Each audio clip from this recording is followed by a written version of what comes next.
O Memórias está de volta e a gente continua conversando com a ex-deputada estadual Teodosina Ribeiro, a primeira mulher negra eleita aqui na Assembleia Legislativa. Tem uma lei interessante da senhora, de 79, de maio de 79, que institui a Semana da Educação. Uma comemoração, né, da Semana da Educação. O que a senhora pretendia com essa lei?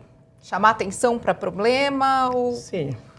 Eu estive analisando que o professor estava sem mídia, estava sem condições de poder se manifestar. E nós que passamos por isso como professora, é uma carreira árdua, porque veja a importância que tem o professor para poder transmitir os princípios de educação.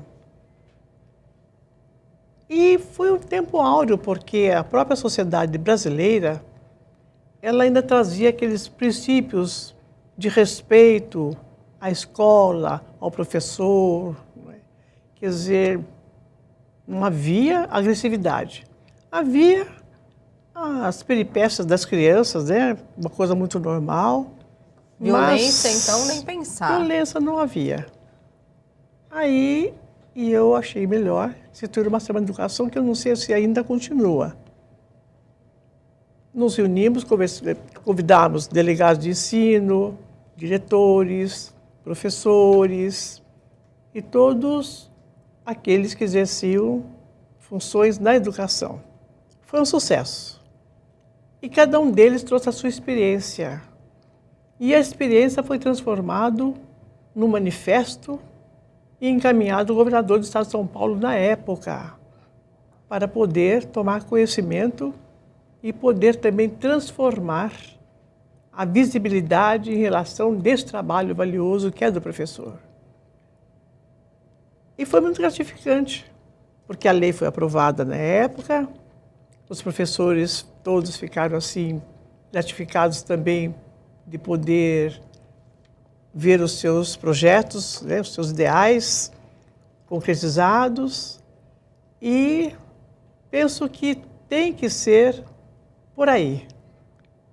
À medida que um país ele se volta dando como prioritário a educação, ele somente tem que crescer, evoluir.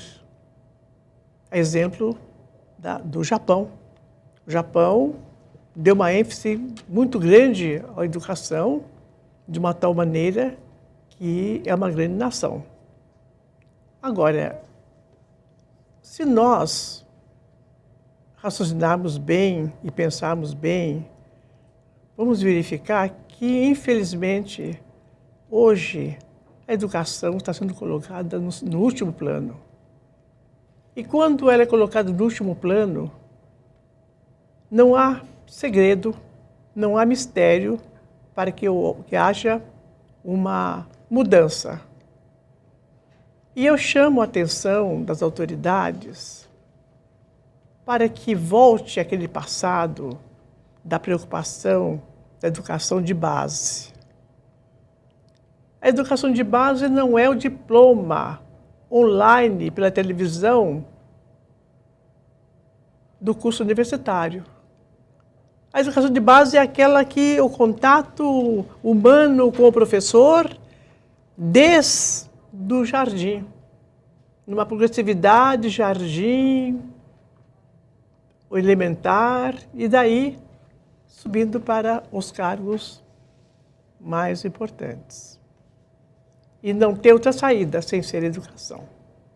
Porque a educação vai contribuir para que melhore também a saúde, para que melhore o comportamento humano e que passemos a nos olhar uns aos outros como irmãos.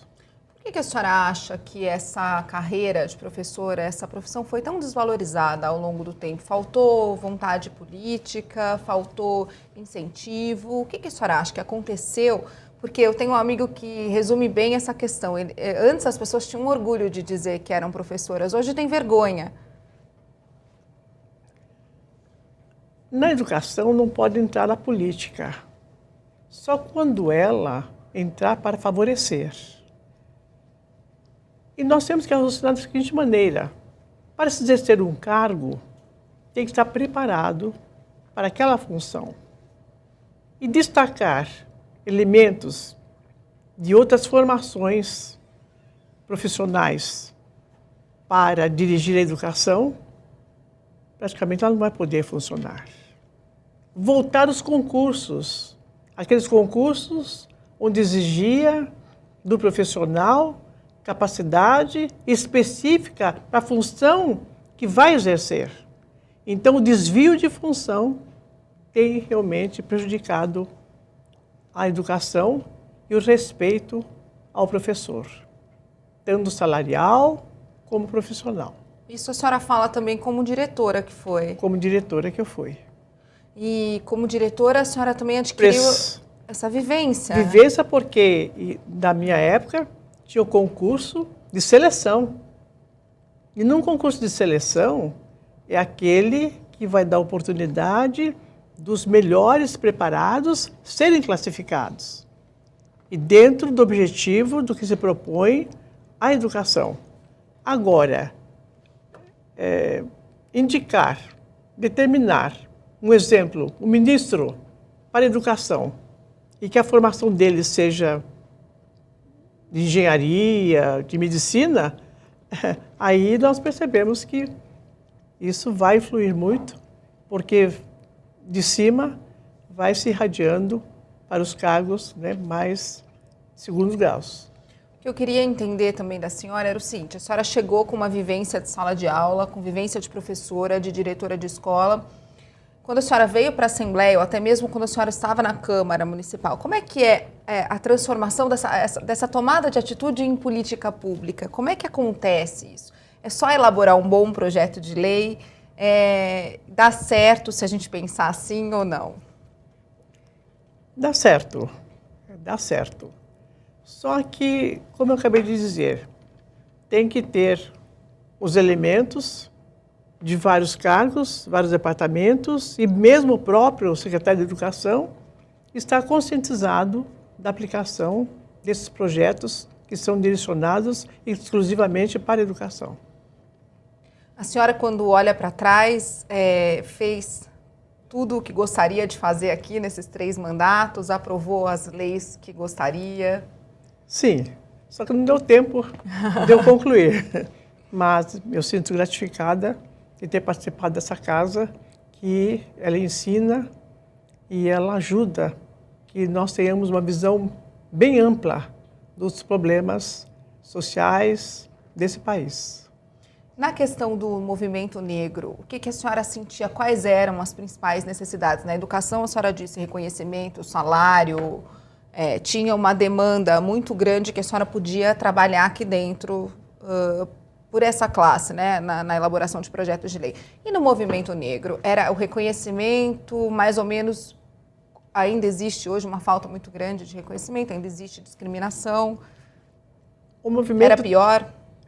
O movimento negro teve um importante trabalho, e eu somente tenho que agradecer o apoio que eu recebi do movimento negro aqui em São Paulo, no estado de São Paulo. E na época eram muito ativos, como hoje também continuam ativos, e nós tivemos a oportunidade de trazer aqui para essa casa os problemas que eles discutiam e afligiam em favor da nossa comunidade. Quais são? Ainda continua o preconceito racial, a discriminação racial, a inclusão do negro em todos os segmentos da sociedade, a aplicação de políticas públicas para que realmente o negro tenha a sua ascensão.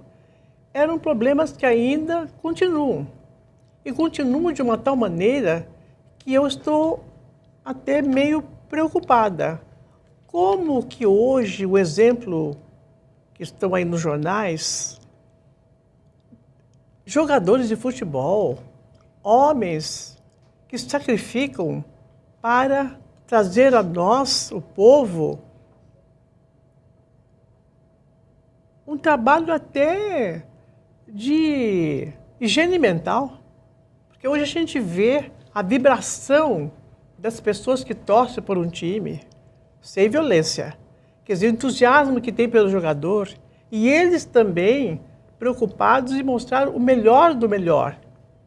Mas o racismo, a discriminação está sendo violenta.